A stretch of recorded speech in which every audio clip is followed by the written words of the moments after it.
So interesting. Ako din Nasay ko din tayo sa line Naano din ako eh. Sa totoo lang eh, this is going to be one for the books here. Game 3 mga kaibigan, NXP Solid. Laban sa Blacklist International. We had some pretty long games, my friend. Ito na ba yun? Ito na ba? Ito na talaga yun. Ito na ba ang talagang pangmatagalan game? Kasi madami din silang wave clear dito sa totoo lang.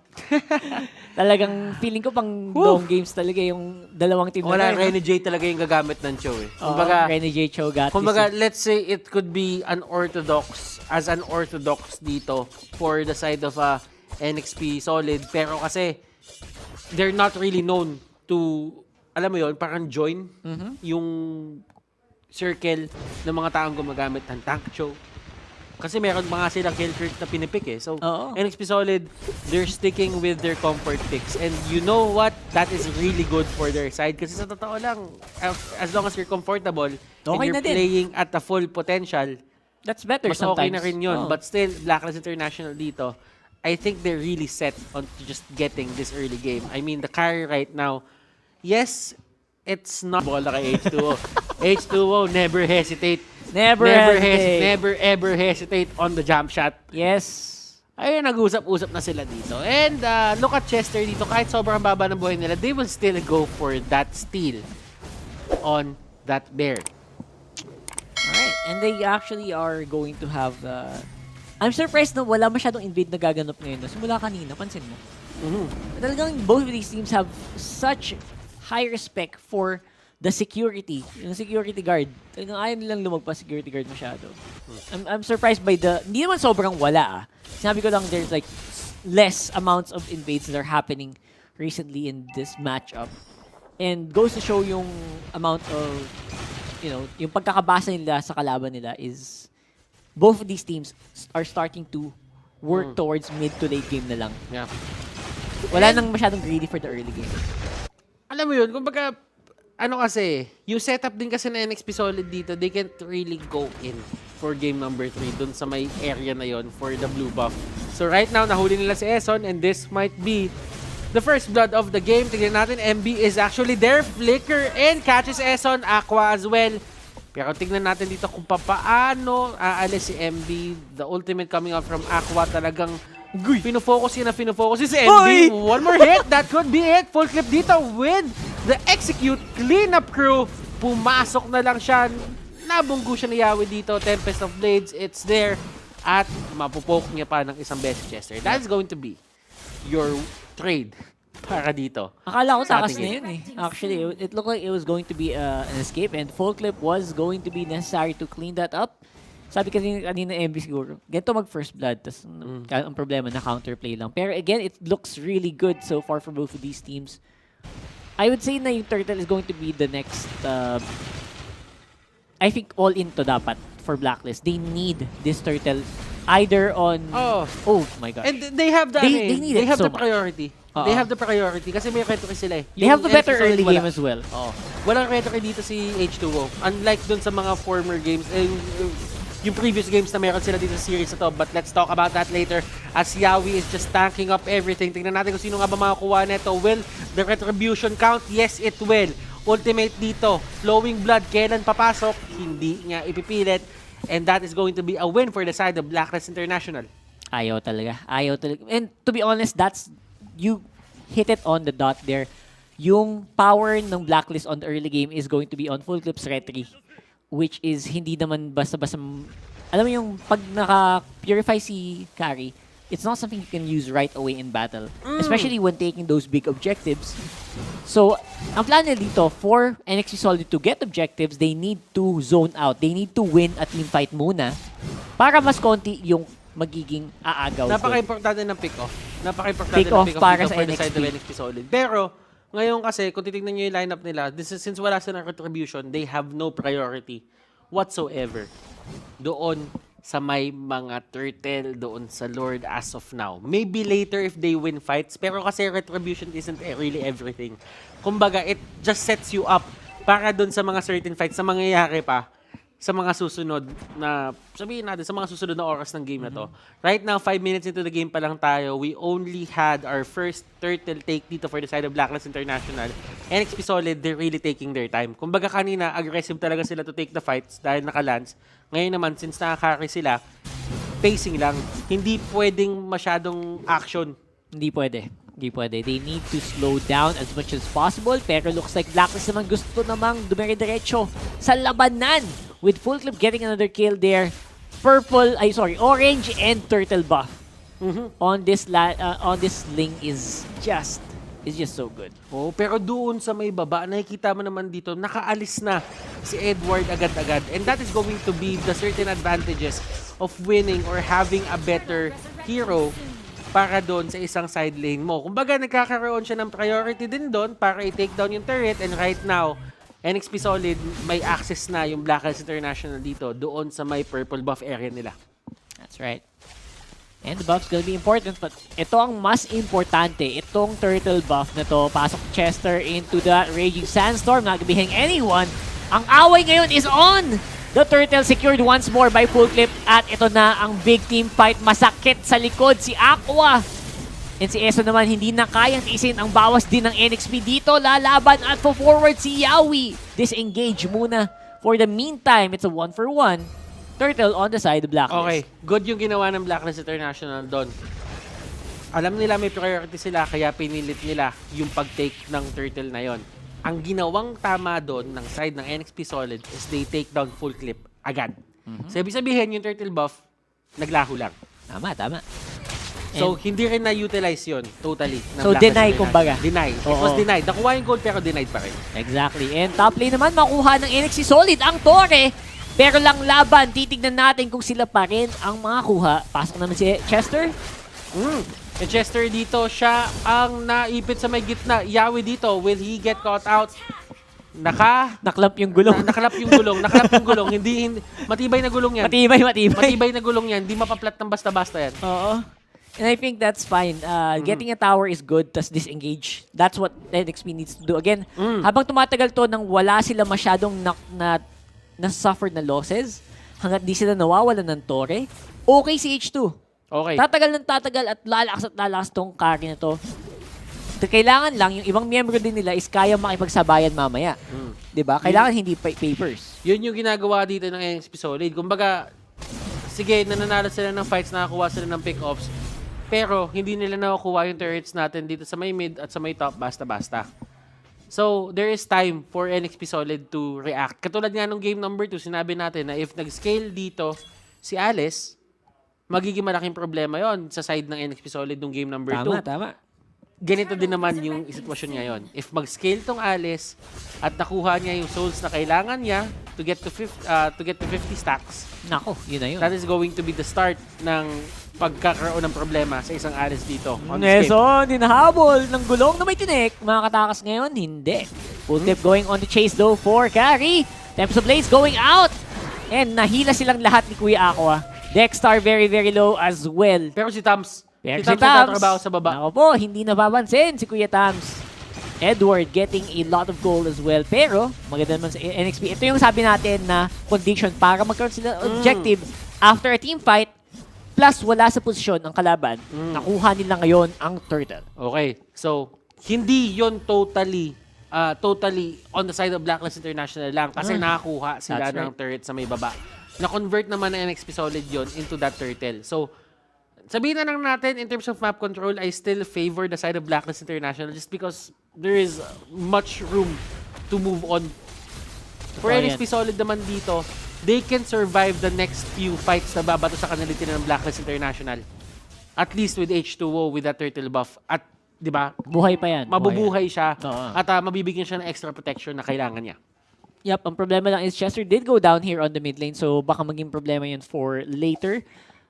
Pero wala namang immediate threat mula sa Blacklist sa ngayon, so hintayin lang natin. Okay ka lang. Yeah. Hintayin lang natin kung may magagawa ba yung death ni Chester na yun. Oh, Kasi Blacklist right now, they're just taking it slow as well. So, ba, nagkakaroon din ng away dito. It is going to be the carry. Renegade dito, H2O is the target, and H2O Renegade combination pinapakita na nila yung pangil nila dito. Yan, nagsosolo pa si Full Clip. That is not ideal considering Edward was down already. Actually, hindi naman hindi naman nagsulo si Full Clip. Nandun si Edward. Pero kasi at least nakahanap ng paraan dito para sagutan ni H2O yung thumbs. Hindi siya kumbaga hindi siya yung tipong threat na threat talaga. May way para ma-shred, no? That's right. And speaking of shred, ito na yung bawa sa gitna ng labanan na gagawa ng alis ni MB. Totoong-totoo na. And Aqua, hirap ding mag-survive dun. Sa labanan na yun, Yawi zoning everybody once more. Si Chester, pang follow-up sana. Pero hindi na daw muna kailangan for now. It's gonna be the back for Blacklist. At ang push naman para sa NXP. Tumi-team fight na dito yung NXP Solid. Kung ano na sila.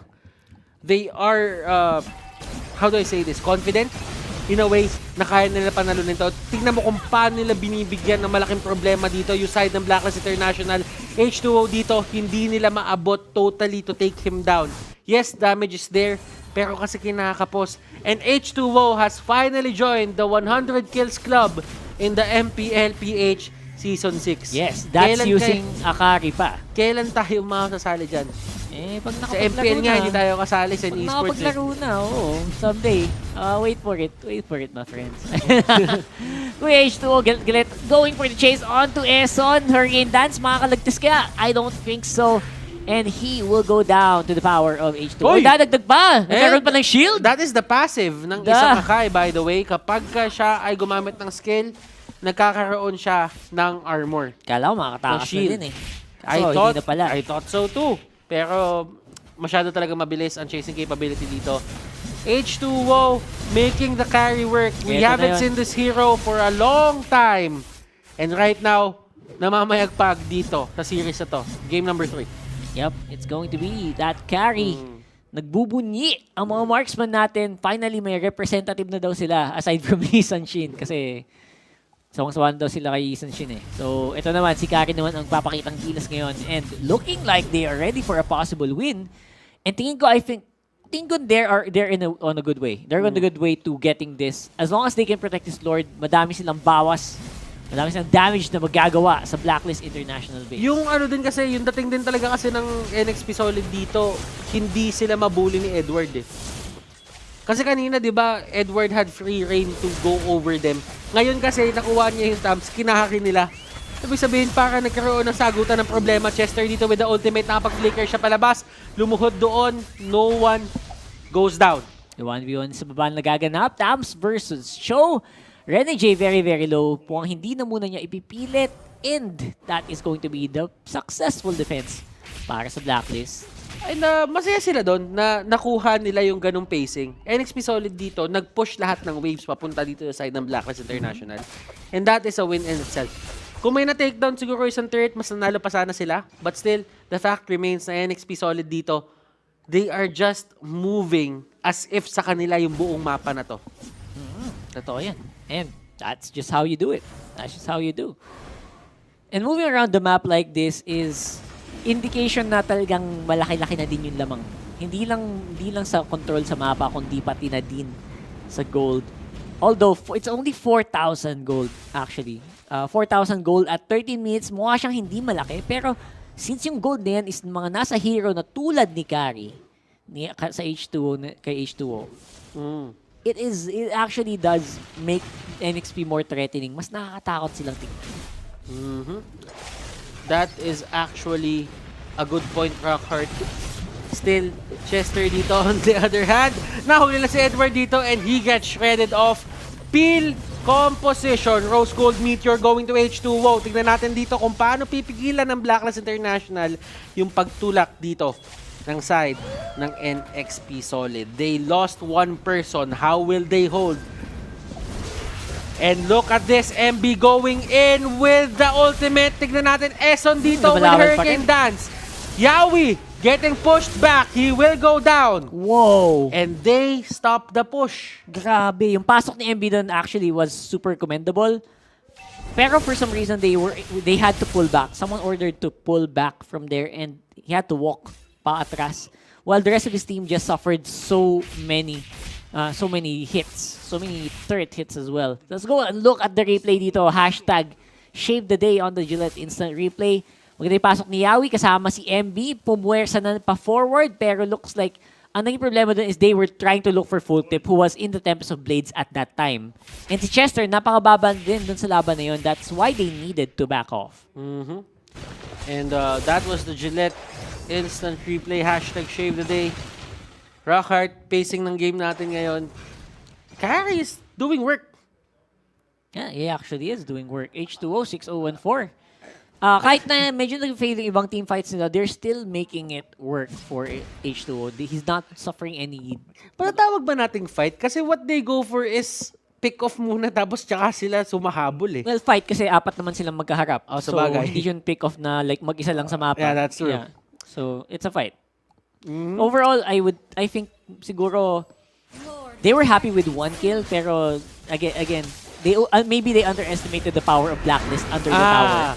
Okay, totoo. And kahit si Popol and Koopa dito, nagkakaroon din ng problema yung alaga niya eh. Nasasaktan eh. Unless kontrolin mo talaga yan na hindi siya maabot ng carry, masasaktan. talagang mag-unload si mag-unload si H2O dyan eh. And this is percent HP damage. So kahit gano'ng kataas yung HP niya, hindi siya ganun kasakit. Hindi siya ganun kakakunan. And kailangan pa rin nila mag-ingat dito. They still have the retribution onto the other side. Full clip dito. He is going in, trying to actually take down someone. MB dito will be the first one to go down. And look at this, Rene J going to the backlines. Aqua dito, iba yung nasipa ni Rene J. Pero sabi niya, kakayanin pa rin naman yan, pero he will actually go down. And that is a godlike for H2O. Nahuli nila dito si Edward tsaka si Eson. Aqua, Dexter, full clip. How do you fight this? Okay, that's gonna be it. That's the problem. Because buhay si H2O. And actually, Full Clip is alive naman pero I don't know. It's gonna have to be another defense game. Napaka-defensive ng dalawang team na to. Sa totoo lang. Minsan, feeling ko sumusobra na eh. On a Gillette Instant Replay, we will definitely see na ang laking bagay ni Eson keeping everyone alive in that matchup. At considering yung lagay din ngayon ni Edward, he is not as tanky as he thinks he is. That's why sobra din yung dive niya going to H2O. That's why take down din siya sa laban na yun. Actually, shoutout kay Manjin. Napaka-lupit ng galawan niya. Rinig na rinig yung galawan yun sa may gilid. Pero alam mo, Dexter dito, ang sabi naman niya, down. Parusahan natin yung dalawang support nila. Yawi and Chester, they go down. Is this a time na dapat kumuha ng Blacklist International ng Lord? Dapat na yata kanina pa eh. Because they backed off. And now, pabalik na ulit si Yawi sa mapa. That was a 3v5. For a solid how many seconds? Meron silang ibang plano, Rockhart. They go in, 7-0-5 pa rin dito si Carry, H2O. Sino-zone out sila ng isang aso. Tignan natin kung paano nila gagawin to. RNJ dito. Nandun sa may backlines, he is the primary target dito for everyone onto the side of Blacklist International. They're trying to take them down. Jit Kondo, knock-up is there. He's still alive. He will go down. MB dito, nahuli silang tatlong magkakatabi. Surprised! Winter, Truncheon, Aqua dito, getting caught out. Full clip on the other hand, nandoon sa may gitna. He's trying to push. He's trying to set the pace para dito sa may Lord. But his allies will go down. Yep. At kinokontrol din siya ni Chester na hindi siya basta-bastang makapag-clear ng wave ng dire-diretso. So he's always being forced to back off. Now this Lord, walang kasamang pupush dun sa bot lane. And feeling ko that is a very good thing para sa NXP.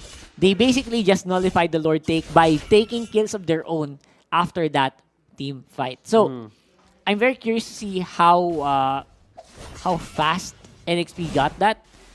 And reset na naman tayo dahil longest games na reset na naman tayo. And yun yung naging tempo natin. Ito yung naging tema natin for the 2 games na meron tayo.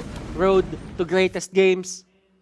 And kung mabilis tong game 3 na to, anticlimactic yun. Sa bagay, nga. No? Napaka-weird naman nun. Parang minadali. Kung 12 minutes, tapos agad. Hindi! Sabi ni Ginoong Baltes, todo na natin to. And it is happening. We are on the 20-minute mark almost. Oy, teka! Teka, grabe naman yun! And Raging Sandstorm palayo, pero nasunog na siya ni Edward with the Molten Sights. Tower goes down in mid, and they are now collapsing onto the middle of the pit. Nahuli na si Full Clip dito, Rene J with the heads up play. Aqua, kinakalmot-kalmot siya ni Iori dito sa may likod. Pero Eson, siya ang susunod na tutumba. Rene J talagang gustong-gusto niya dito makuha si Aqua. He will go down as well. Dexter dito, last target, final target for the side of BLACKLIST International. And they are going to march on. Nagmamadali dito yung mga members ng NXP Solid. This is the long march. This is the long march. Sige, sa inyo ang Lord, amin ang base! Sa inyo ang... Oh my goodness, NXP. Oh my God, Sa NXP. haba-haba na nangyari, they return the favor. They win this series. 2-1. NXP Solid. Pangalawang beses sila nakita. They got over the hurdle. They are over the